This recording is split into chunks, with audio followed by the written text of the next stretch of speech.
16ই ফাল্গুন 1428 মঙ্গলবার, ইংরেজির 1 মার্চ 2022, ফাল্গুন মাসের কৃষ্ণপক্ষ। আজ মহাশিবরাত্রি। আজকের এই বিশেষ দিনে মহাদেব শিবের মন্দিরে না গেলে দিনটা যেন সম্পূর্ণ হচ্ছিল না। তাই আজকে বেরিয়ে পড়েছি পূর্ব মেদিনীপুর জেলার কোলাঘাটের মধ্যে অবস্থিত গৌরাঙ্গ ঘাটের উদ্দেশ্যে। সেখানে গিয়ে আমি আপনাদের ঘুরে দেখাবো রূপনারায়ণের কূলে অবস্থিত দেবাদিদেব মহাদেবের মন্দির এবং দেখে নেব কোলাঘাটের কিছু অসাধারণ জায়গা, আর জেনে নেব শিবরাত্রিতে শিবলিঙ্গের মাথায় জল ঢালার কারণ কি, কোন ঘটনার পরিপ্রেক্ষিতে মর্তধামে শুরু হয় শিবরাত্রির ব্রত। মোট 12টি শিবরাত্রি থাকলেও ফাল্গুন চতুর্দশীর শিবরাত্রি কেন এত ঘটা করে পুজো হয়, এই সব কিছু জেনে নিতে ভিডিওটি শেষ পর্যন্ত দেখতে থাকুন এবং বিকাশ দ্য ক্রেজি ব্লগার চ্যানেলটিকে সাবস্ক্রাইব করে সঙ্গে থাকুন।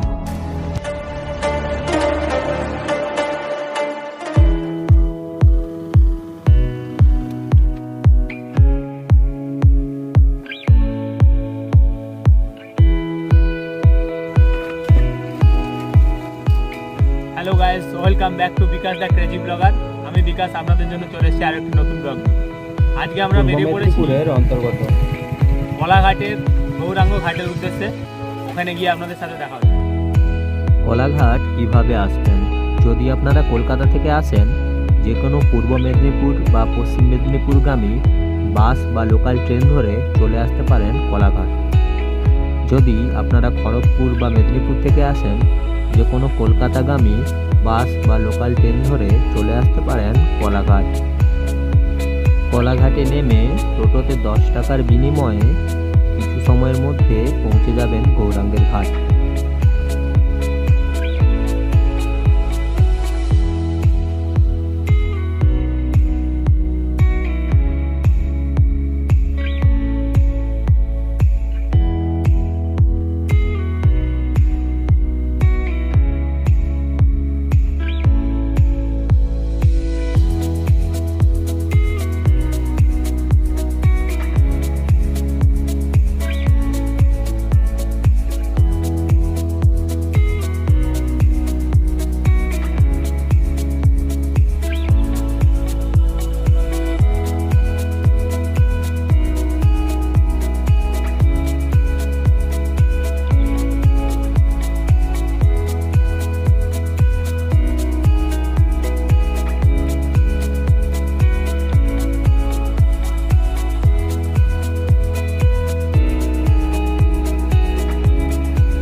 গাইজ, ফাইনালি আমরা এসে পৌঁছেছি রূপনারায়ণের কূলে অবস্থিত গৌরাঙ্গের ঘাট। আমার পেছনেই রয়েছে মহাদেব শিবের মন্দির। এখানের অসাধারণ পরিবেশের চিত্র আমি আপনাদের সামনে তুলে ধরছি। ভগবান শিব 3 আদিদেবের মধ্যে একজন, ব্রহ্মা, বিষ্ণু সঙ্গে মহেশ্বর। এই ত্রিদেব বৈদিক যুগ থেকে পূজিত হয়ে আসছেন। ফাল্গুন মাসের কৃষ্ণপক্ষে ত্রয়োদশী ও চতুর্দশী তিথিতে ভগবান শিবের এত ঘটা করে কেন পুজো হয়, সে ব্যাপারে অনেকগুলি মতামত বিরাজমান। দক্ষযজ্ঞে সতী দেহত্যাগ এবং সেই সঙ্গে শিবের তাণ্ডব নৃত্য, এই কাহিনী আমরা সকলেই জানি। এরপর সতী দেবী পার্বতী রূপে পুনর্জন্ম নেয়। পুনর্জন্মের পর অনেক সাধনা তপস্যার পর তিনি শিবকে স্বামী হিসেবে পান। ভারতীয় শাস্ত্র অনুযায়ী শিবরাত্রির দিন হর পার্বতীর বিবাহ অনুষ্ঠিত হয়েছিল। আর ঠিক সেই দিন থেকেই আজকের দিনটি বিশেষভাবে অনুষ্ঠিত হয়ে আসছে। আর একটি মত অনুসারে সমুদ্র মন্থনকালে যে হলাহল বিষ নিগত হয়, সেই বিষ মহাদেব নিজ কণ্ঠে ধারণ করে নীলকণ্ঠী হয়েছিল। বিষের প্রভাব থেকে বাঁচতে সেই রাত্রে মহাদেবের সম্মুখে নৃত্য গীত পরিবেশন করা হয়। মনে করা হয় সেই দিন থেকেই শিবরাত্রির ব্রত পালন করা শুরু হয়েছিল। শিবরাত্রিকে নিয়ে আরও একটি পৌরাণিক কাহিনী কথিত আছে। ব্রহ্মা এবং বিষ্ণুর শ্রেষ্ঠত্বের লড়াইয়ের মাঝে মহাদেব এক অনন্ত আলোকস্তম্ভের রূপ নিয়েছিল। সেই স্তম্ভের উৎস খুঁজতে ব্রহ্মা হংসরূপে ঊর্ধ্বে এবং বিষ্ণু বহাল রূপে নিম্নে যায়। এর অন্ত খোঁজা বৃথা, একথা বুঝতে পেরে শ্রী বিষ্ণু হাল ছেড়ে দেন, কিন্তু ব্রহ্মা হাল ছাড়েননি। তিনি ঊর্ধ্বে যেতে থাকেন। কেতকী ফুলকে মিথ্যে সাক্ষী রেখে বলেন তিনি শিবের আলোকস্তম্ভের উচ্চ সীমানার সন্ধান পেয়েছেন। এতে রুষ্ট হয়ে শিব কেতকী ফুলকে অভিশাপ দেন যে কোনো শুভ কাজে কেতকী ফুল অচল হয়ে পড়বে। তার এই স্তম্ভ দেখে মহাদেব রুষ্ট হন এবং অভিশাপ দেন যে সারা বিশ্বে ব্রহ্মা কখনো কারোর কাছে পূজিত হবেন না। আর ঠিক তখনই মহাদেব আলোকস্তম্ভ থেকে লিঙ্গ আকার ধারণ করেন। মনে করা হয় ওই দিন থেকে শিবরাত্রিতে শিবলিঙ্গের মাথায় জল ঢালা হয়। মহাভারতের শান্তিপূর্বে পিতামহ বিশ্ব চিত্রভানুর কাহিনী বলেছিলেন। চিত্রভানু খাকু বংশের রাজা। পূর্বজন্মে তিনি ভীষ্ম নামের এক শিকারী ছিলেন। মহাশিবরাত্রির অন্ধকারে তিনি শিকারে গিয়ে জঙ্গলে আটকে পড়েন। হিংস্র পশুর হাত থেকে রক্ষা পাওয়ার জন্য তিনি রাতে এক গাছে আশ্রয় নেন।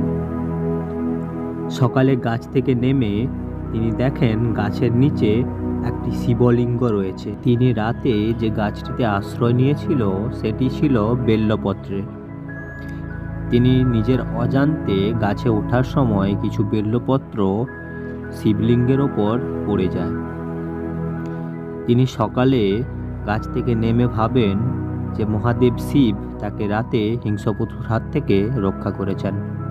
তারপর তিনি সেখান থেকে চলে যান। তার শিকার বিক্রি করে প্রাপ্ত অর্থ দিয়ে খাদ্য সংগ্রহ করে খাবেন। এমন সময় এক ক্ষুধার্ত তার কাছে খাদ্য চাইল। তিনি তার খাবার আগে ক্ষুধার্তকে খাইয়ে তারপর নিজে খাবার খেলেন। শিকারী ভীষ্ম তার নিজের অজান্তে শিবের এই ব্রত পালন করতে শিব তাকে আশীর্বাদ দেন। তাই তিনি পরজন্মে রাজা চিত্রভানু রূপে জন্মগ্রহণ করেন। আর ঠিক তখন থেকেই শুরু হয় শিবরাত্রির দিনের শিবের ব্রত পালন।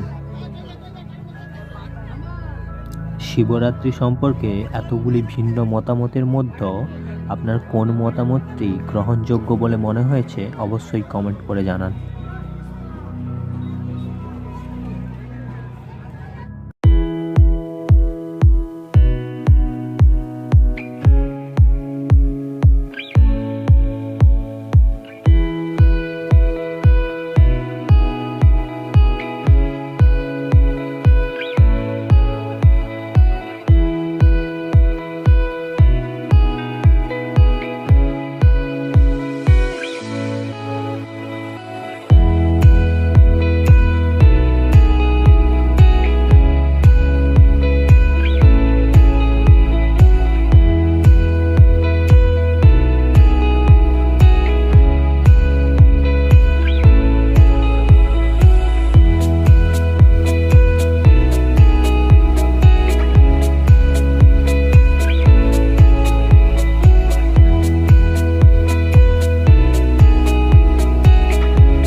আজকে আমাদের কলাঘাট তথা গৌরাঙ্গের ঘাট ভ্রমণ এখানেই শেষ করছি। ভিডিওটি কেমন লাগলো অবশ্যই কমেন্ট করে জানান। যদি ভালো লাগে লাইক শেয়ার অবশ্যই সাবস্ক্রাইব করতে ভুলবেন না।